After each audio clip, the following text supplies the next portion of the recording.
Hey everyone, it's us again, and we're here to talk about our favorite Christmas story. And although our kids aren't included in this story, I promise we have many great memories with you. I've got my glass of eggnog, and Alanda's going to start us off. It was December 17th.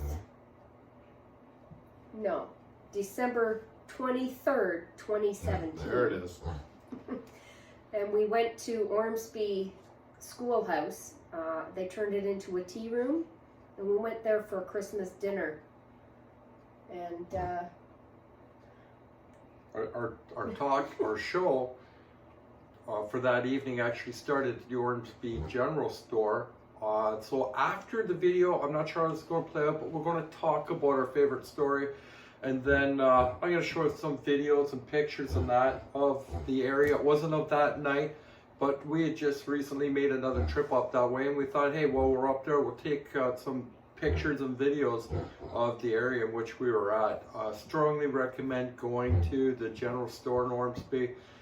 So many of the old toys and candies, and they have all kinds of different crafts and clothing, and well, you'll see when we get to the end of the story. So we'll start right now.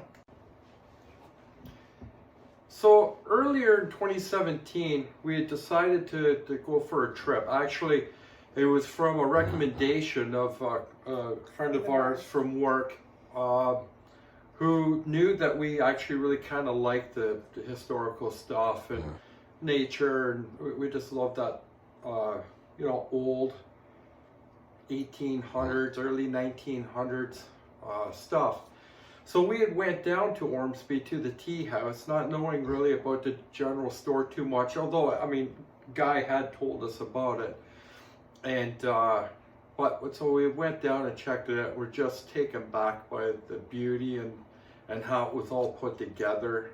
We had went for lunch at the tea house, the old schoolhouse, and the way it was decorated, eh? oh yeah, I love it. All that old antique stuff. Yeah, and the food was fabulous. Yeah, so, I had got a soup, and you had got sandwiches. The sandwiches on the little tiered tray with the little pieces of it, and little vegetables, and it was good. Yeah, it was all done there, and the tea, it reminded me of being at my grandma's. It was on the little old saucer and the old teacup, and it was really nice. And there'll be pictures of the inside and how it was all done. It was beautiful. While we were there, we met Ernie, who is the owner. I'll talk a little bit about him after. But we had seen that he was doing a Christmas dinner there. And he told us that it's all homemade. They had people in the kitchen that did the turkey and all the dressing and you had to sign up for it. So we signed up for it to do it, and we wanted to get it as close to Christmas as we could. And as you said, December 23rd, 2017 is when we went. And so the story goes like this. So many people probably don't know that Alana and I love all genres of music, mostly, eh? Mm-hmm.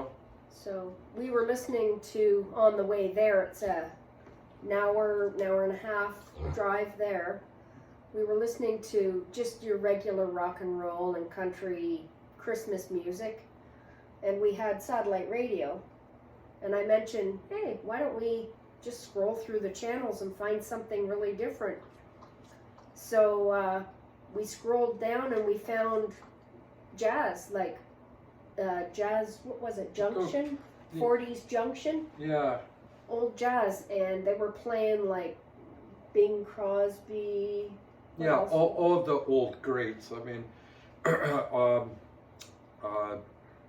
Louis Armstrong was in there, and like you said, Bing Crosby, and Dean Martin. Anyways, all the old greats they were playing. So to kind of set the stage for the mood, from the time we had left, it had been snowing. It started snowing, and it wasn't just any snow.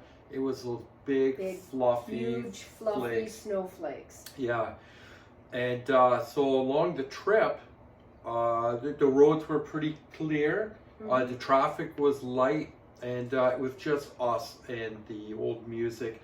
So we were already kind of nostalgic. Yeah, nostalgic, and really feeling the whole thing, and not really 100% sure what we were getting into as far as, we knew it was going to be kind of home cooked meal and an old-fashioned setting.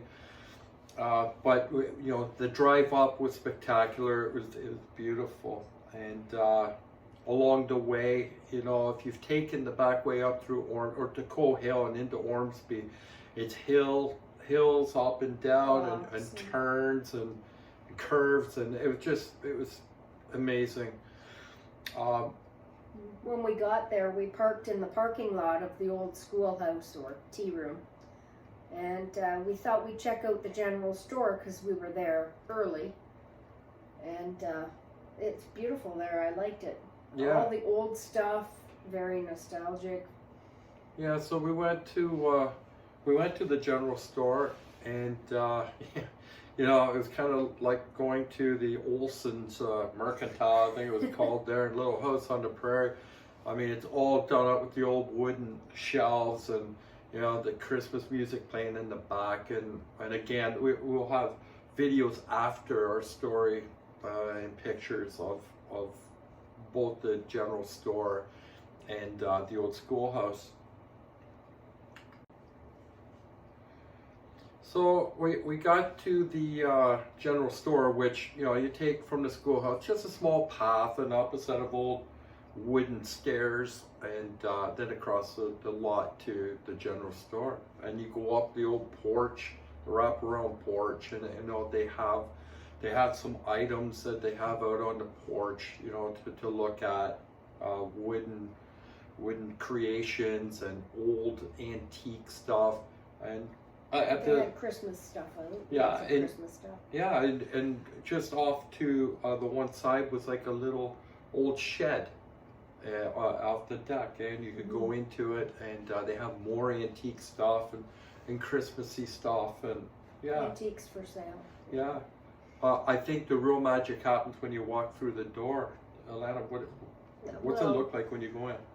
To the left, there's the little candy shop there with the little candies you can buy, and then to the right, there's the pottery and clay stuff and old metal creations, like the old lanterns, metal lanterns. It's got the holes designed in them, so when the candles are in them, it reflects the different shapes onto the surroundings. The glass balls, they had the glass and lots of stained glass items.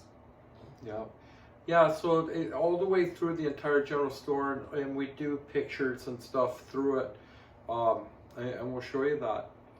So we had to trip up with the large snowflakes and the music into the antique setting of the store in Ormsby. We finish up there, probably 20 minutes, 25 minutes to go through it. Yeah. And there's a Christmas section in there they have all year round in the one back corner. Yeah. And then under the stairs they have like a little miniature house set up under there. It's kind of cute. Yeah, right. There'll be videos of that as well. So from there, back down the path, back down the stairs, across the road, and to the schoolhouse. And here's where the real magic began for us. And we hope that you guys kind of get a feel for what we had that evening.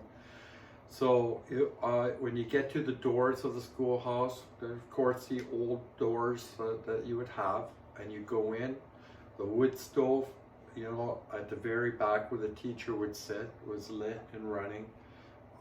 The tables were all set. They're all wooden, with the old antique wooden chairs and little tables with tablecloths on them, and Christmassy. And to kind of give you a feel for that, I have a picture that I'll put in. Because the following year we took our mothers down just to experience this magic, and so I'll add a picture just so you can kind of see what the setting was like.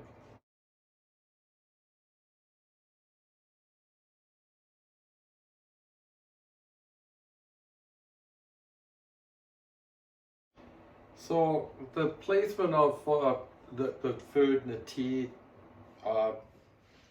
when they brought it to us, was in a 3-4 course meal, starting of course with the soup. It was a squash. I had this squash. I had this squash soup, which was surprisingly really good. And of course, you had the soup as well. Yeah, I think everyone had the same. It started off that way. Yeah, and then turkey and all the fixings, the stuffing, potatoes, gravy, stuffing, cranberry. So on the tables and the surrounding the walls and that were the gas lanterns. Oh yeah. Right, and so of course you kind of get the kerosene smell slightly. I love that. I mean, there's something magical. Every time I go to Lang Pioneer Village, you know, and you go into some of those old houses and your cottages and that, you know, you get that wood from the fireplace or the kerosene from the lights, and it's just magical. I love that. And so we enjoyed that to finish up with a dessert. Mm-hmm. And I can't remember what it was. I'm not sure. There were choices of different pies and that, and ice cream. So.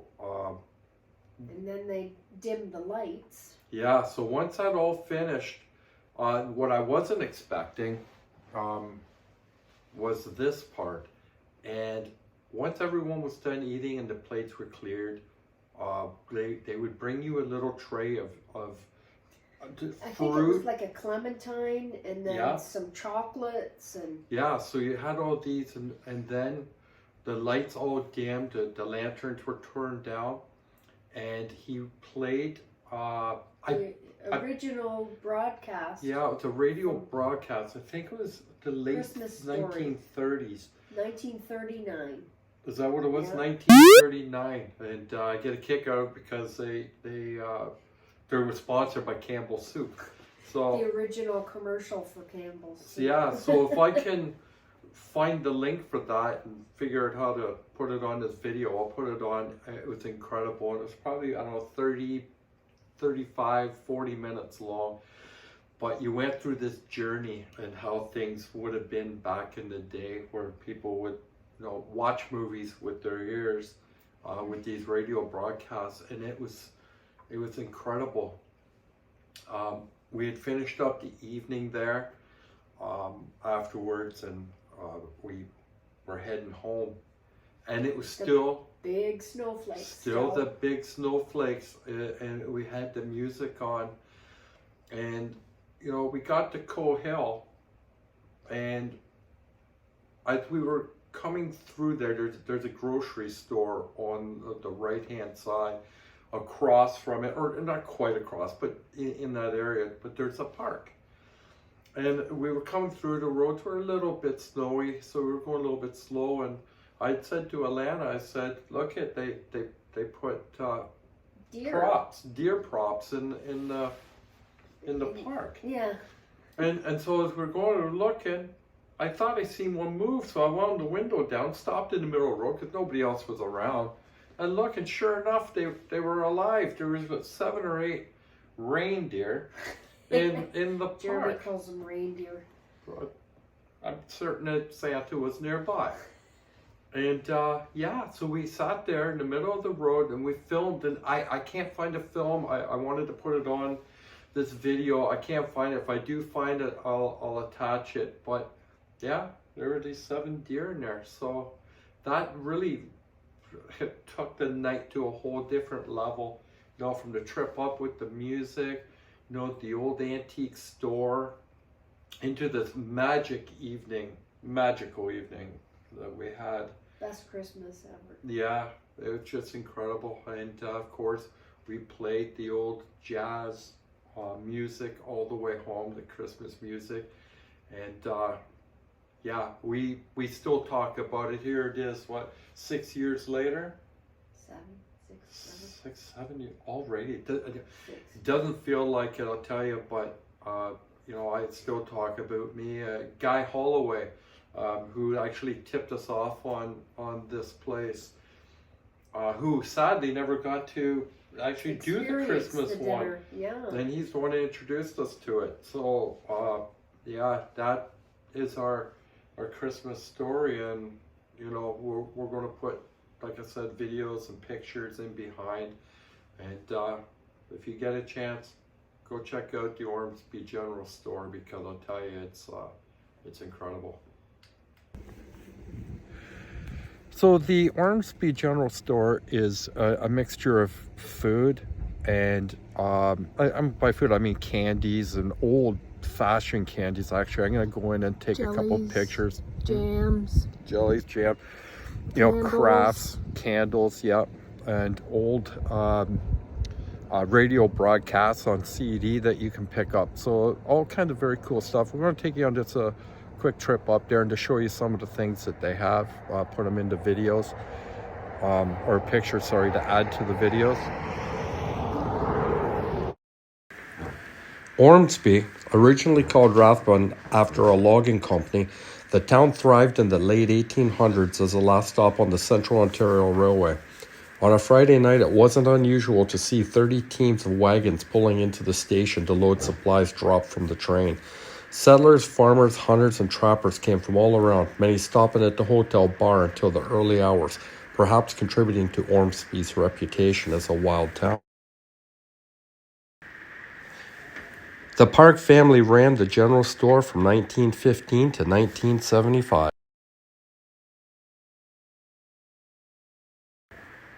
The store is now Old Hastings Mercantile and Gallery, owned by Gary Pattison and his wife Lillian.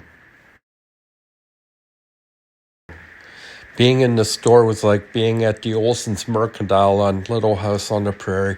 The jars with the old penny candies, the shelvings full of all kinds of goodies that we haven't seen since we were kids. And in fact, I think some were replicas of ones when even our parents were children. They had anything from candles to soaps, handmade crafts, the antiques that they had outside and around the store, old games that we used to see as kids and probably our grandparents had as kids throughout the store was incredible. They had wall art, crafts for your house. They had clothing. They had knickknacks of all types, bottle openers, radio broadcasts, including of the Wolfman. They had an all year round old type Christmas room.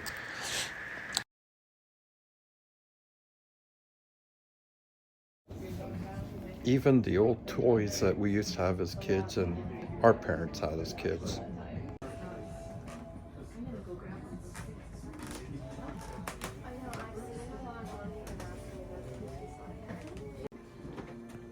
This general store even comes with an all year round Christmas section as well. Under the stairs, if you watch carefully, it's a miniature little home.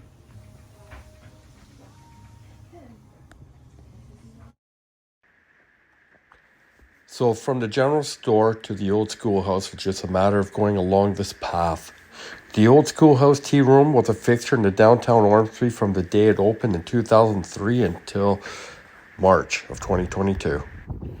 So it was at this point in our Christmas trip that we happened to be passing by the park in Cole Hill. And what I thought were fake deer in the park, as we slowly drove by, turned out to be real deer. Well, Lanny, what do you remember about that? You called them reindeer. Well, because it was Christmas. It was Christmas time.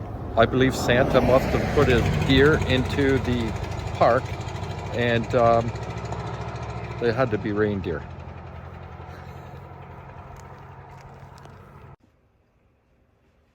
So, let us know what you think.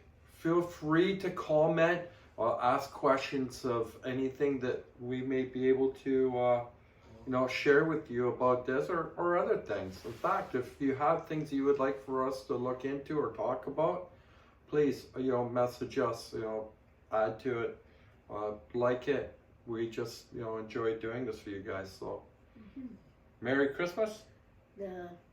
Merry Gothmas. Merry Gothmas. Did I say that right? Yeah. Thank you. Merry Christmas.